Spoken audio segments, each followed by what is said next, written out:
Thank you. Thank you. Thank you.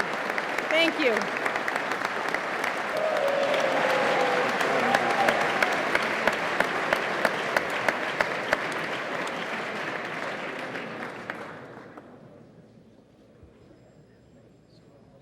The governor first and then the song? Yes. And now it is my high honor and distinct pleasure to introduce to you for his inaugural address, His Excellency Charlie Baker, Governor of the Commonwealth of Massachusetts.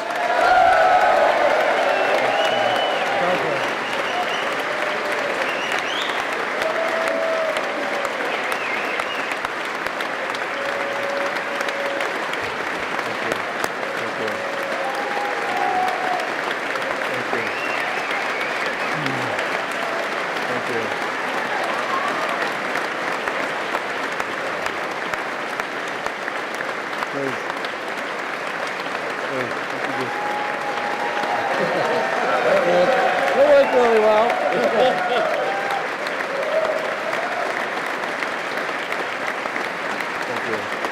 Thank you. Thank you. Thank you very much. Thank you. Thank you.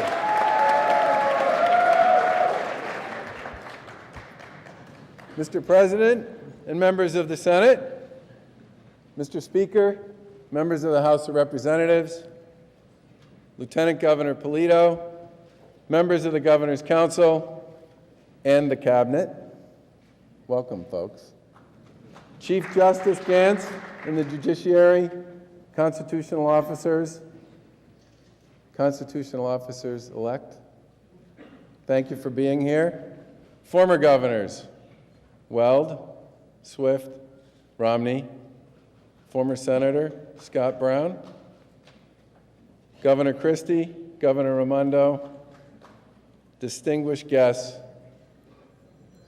Angela Menino and Jan Salucci.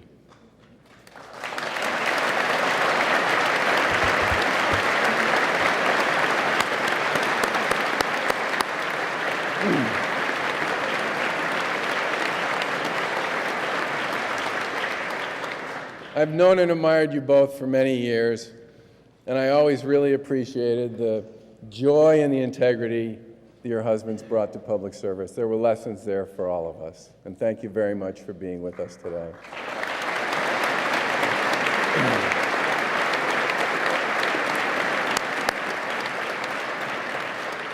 And to my fellow citizens and other distinguished guests, my thanks to all of you for being here.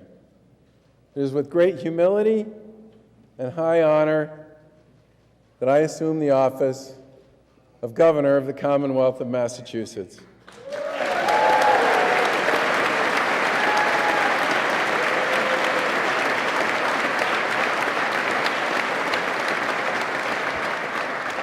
Now, I'm well aware of the authority and privileges that come with this office, but they are inconsequential in comparison to the responsibility of serving and protecting the people of this great state, and the obligation to always live up to that trust. The people have vested me with the title of governor for the next 4 years, but I'm also the holder of a number of other lifelong titles that I'm proud of: son, brother, husband, father, and neighbor.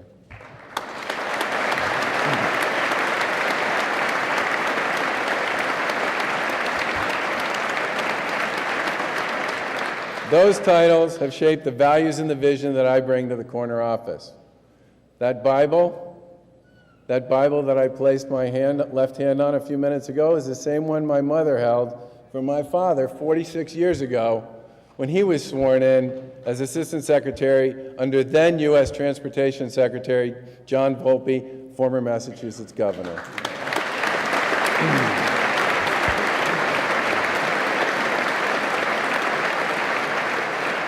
And you know, at a moment like this, there's no way to thank your parents for all they've done for you except to say, Dad, I love you and Mom both. I am very much who I am today because of you, and I wish Mom could be here to see this.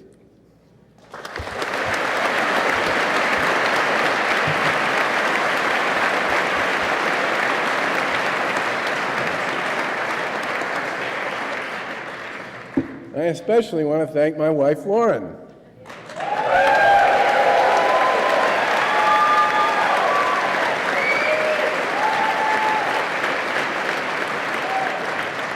For her love, for her counsel, for her sense of humor, and her endless support.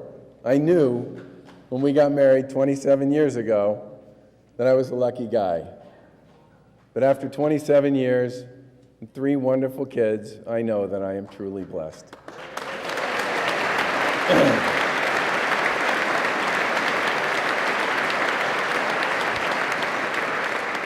And on behalf of the people of Massachusetts, I want to thank Governor Deval Patrick for his service over the past 8 years and wish him Godspeed.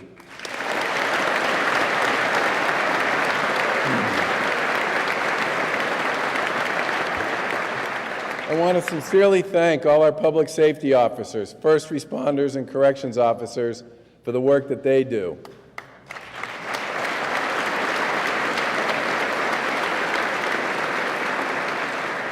It's a service that's always challenging and at times very complicated, and with very few exceptions, these men and women do it every day with great skill and professionalism. I also want to thank and salute all those men and women from the Commonwealth who have or are serving in our country's armed forces. Since 9/11,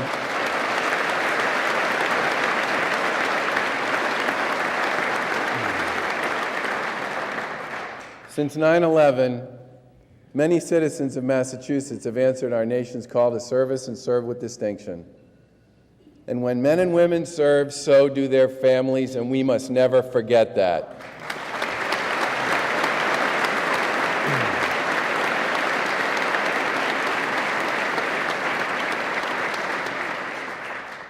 As governor, these men and women and their families will always be in my prayers.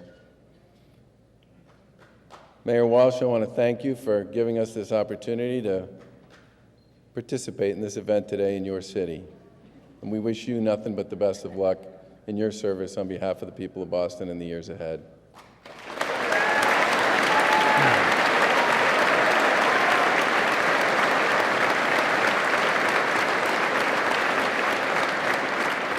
And to the people of France, our thoughts are with you during this difficult time. Our Commonwealth is filled with hardworking, talented, and inspiring people. We're a global leader in healthcare, biotechnology, high technology, education, finance, energy efficiency, and advanced manufacturing. And we've led the way for this nation on issues ranging from healthcare reform to marriage equality. But we're nowhere near our full potential. Some of our toughest challenges have been ignored, perhaps lost amid the successes, or have become the equivalent of kicking a can down the road because they're not politically convenient or easy to fix.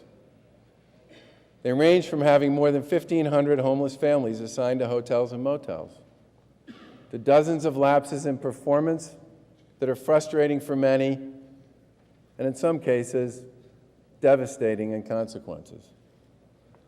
I know we can do better. The time has come to write the next great chapter in the history of this great Commonwealth.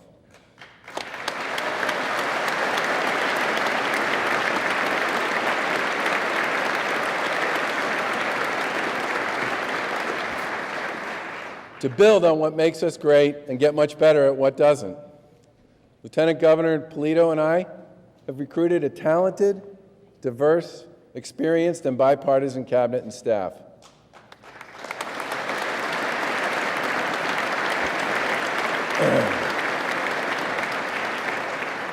They will approach their mission with a passion and a thoughtfulness to make Massachusetts great, and they understand that policy pronouncements without follow-through amount to empty promises.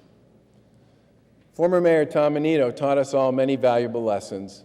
He believed government was about high ideals, but he also equally believed that basic services mattered and that every detail counted. When people have to wait for hours to conduct a simple transaction at the registry, they're not being served. And when thousands of families continue to be confused and let down by the health connector, we're not paying attention to the details. Those are but two examples. We will challenge the status quo. We will look for and try new approaches.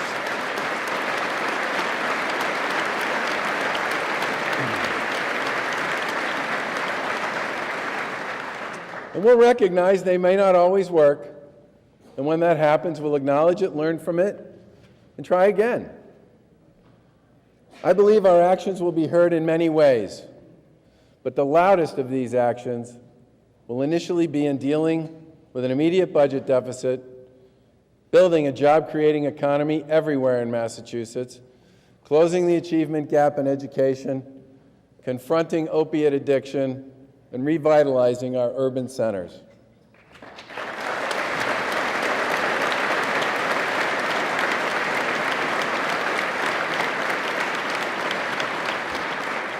With respect to the state's budget, no one understands better than I do that our Constitution requires that it be balanced. That responsibility now rests with us. History will record that a budget deficit exceeding $500 million is being transferred to our administration. If we're honest with ourselves, we can't blame this deficit on a lack of revenue. We have to recognize that this is a spending problem, and that dealing with it now will make balancing next year's budget that much easier. We will hold the line on taxes.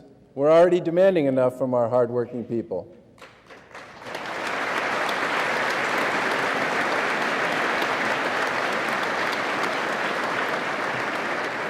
And we will protect cities and towns and fulfill our promise to end the cuts in local aid.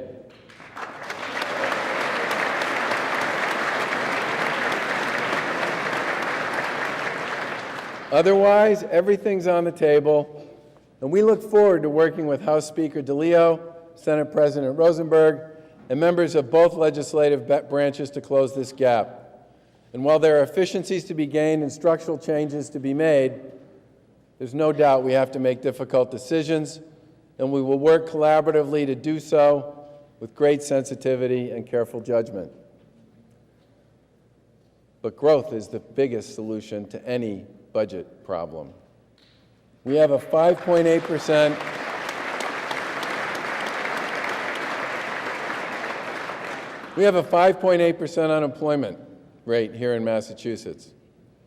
But that's a cold-hearted statistic that ignores the 200,000 people seeking work, the hundreds of thousands of underemployed, and the tens of thousands who have dropped out of the workforce altogether.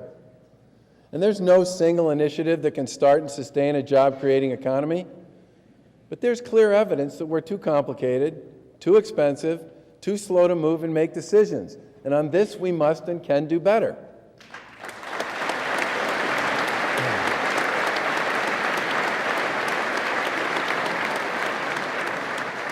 Our administration will work to reduce red tape, streamline regulatory requirements on startups and established businesses, and we'll report regularly on our progress.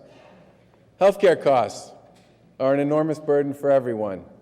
They drag down our collective ability to grow and hire more people. We will pursue many paths on this one, but the simplest, ensuring full price and performance transparency, is long overdue. The same service in the same neighborhood with the same outcome to the same person can vary in price by as much as 300%. This must change.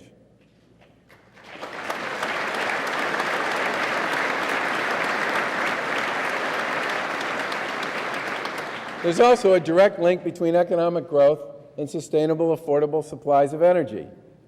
As we begin this new year, families and businesses across New England are being hit with unprecedented increases in their energy and electric bill. At exactly the same time, energy prices are falling across the rest of the country. This increase is being driven in large part by inadequate delivery systems, the result of poor planning and coordination. I look forward to working with my colleagues here in Massachusetts in the legislature and with people like Governor Raimondo of Rhode Island and the other New England governors to solve this problem while we continue to reduce our carbon footprint.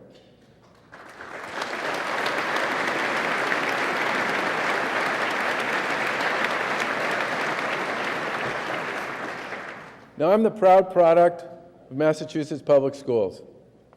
And to this day, I can still name almost every teacher I had growing up.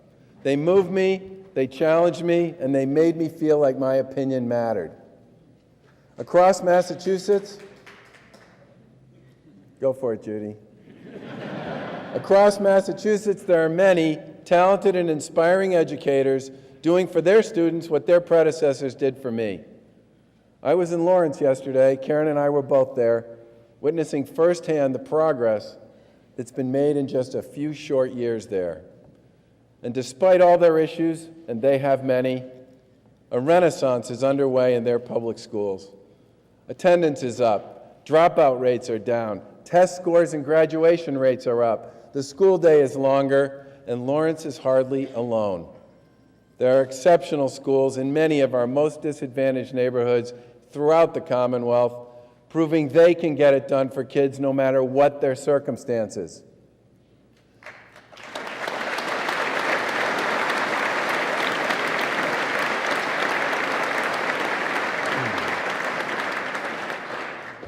But other schools really do need to step it up for the children and the families that they serve.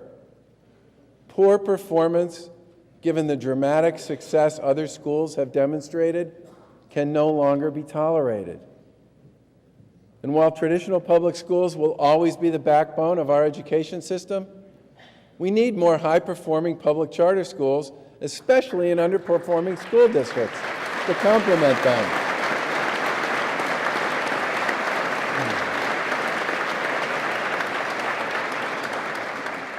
As I speak today, there are 45,000 Bay State kids and their parents on waiting lists for these schools.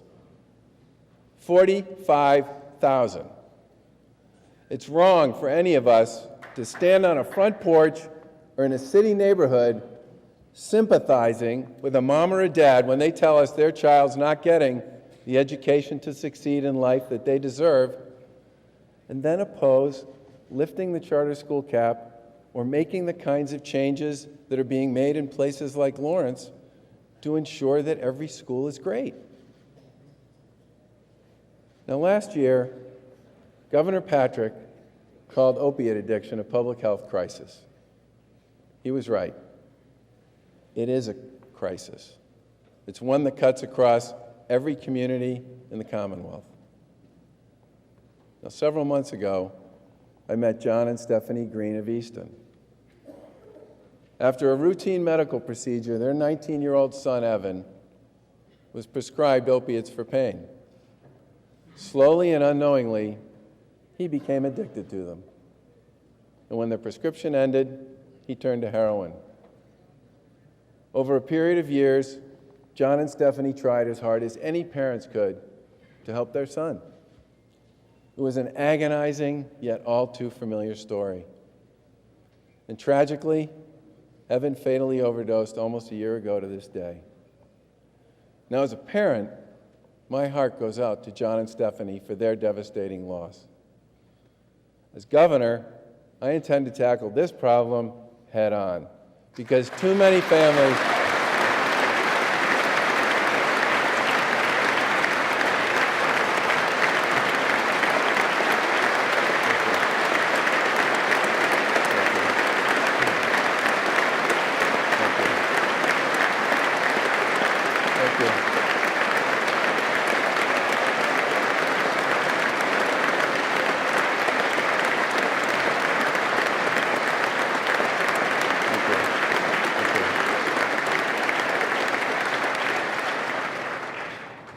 Thank you, because too many families have gone through the grief and pain that John and Stephanie have gone through.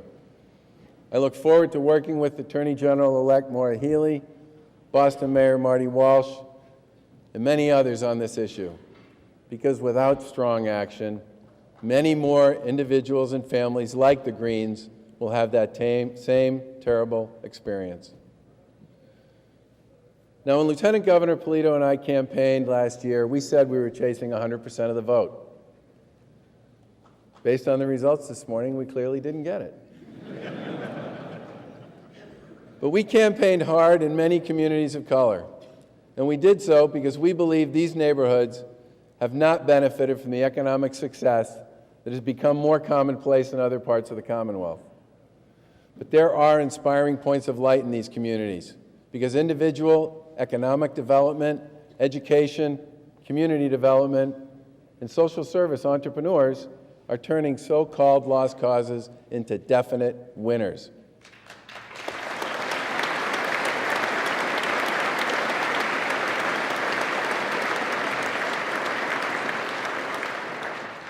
My friend and the Commonwealth's new Secretary for Business Development, Nam Pham, and the folks at Viet Aid have worked with their neighbors to literally turn their neighborhood in Dorchester from a dangerous place into a community on the move, where businesses want to create jobs and families want to live. Robert Lewis Jr. at the base in Roxbury has attracted millions of dollars in scholarships from colleges across the country. Those scholarships are designated for the young men from communities of color who participate in his baseball and mentoring program. And the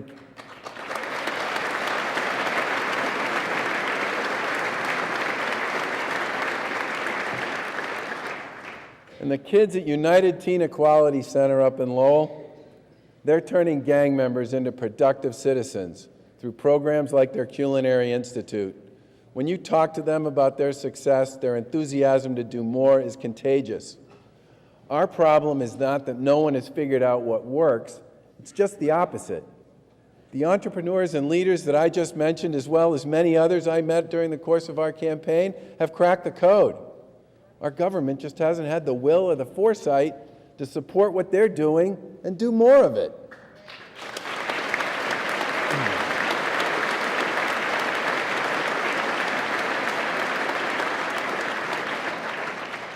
The tragic events in Ferguson and New York speak loudly, and their message is a simple one. When people lose hope, bad things happen. I've said 1,000 times, I want every community to be a place where people believe tomorrow is going to be better than today. And I say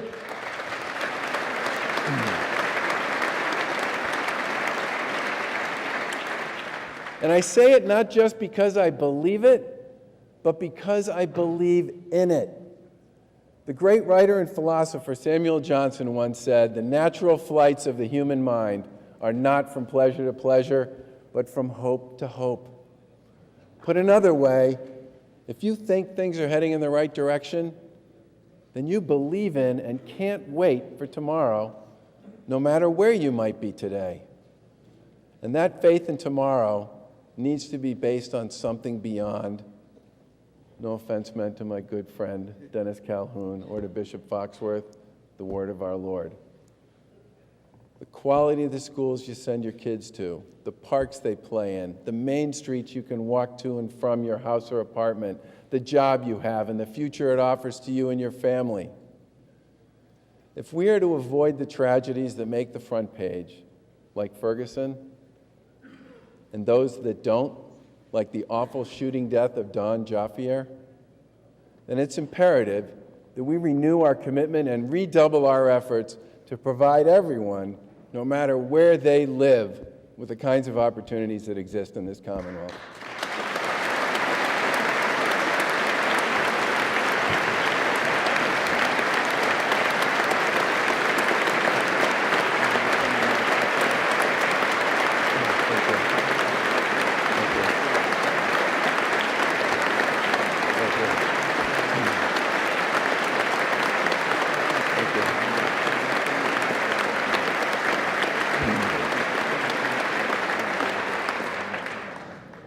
As noted on the plaque on the front of this rostrum, 54 years ago tomorrow, John F. Kennedy stood where I stand today when he delivered a farewell address to the General Court of Massachusetts before traveling to Washington, D.C.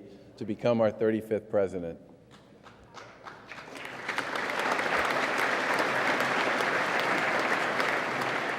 In that address, he said success in public service should be measured against 4 historic qualities. It's right there: courage, judgment, integrity, and dedication.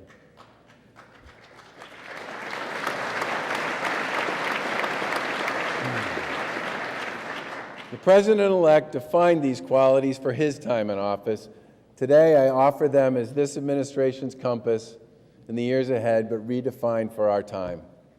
First, we must have courage to set partisanship aside and embrace the best ideas and solutions, no matter which side of the aisle they come from.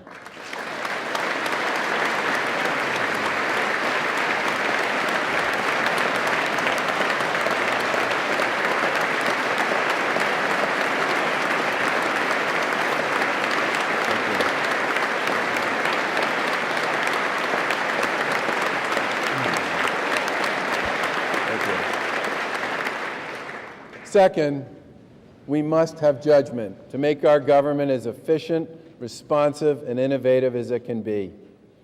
Third, we must have integrity to ensure accountability and transparency, because when we make honest mistakes, they must be acknowledged and corrected. And finally, we must have dedication to serve the best interests of the public and only the public.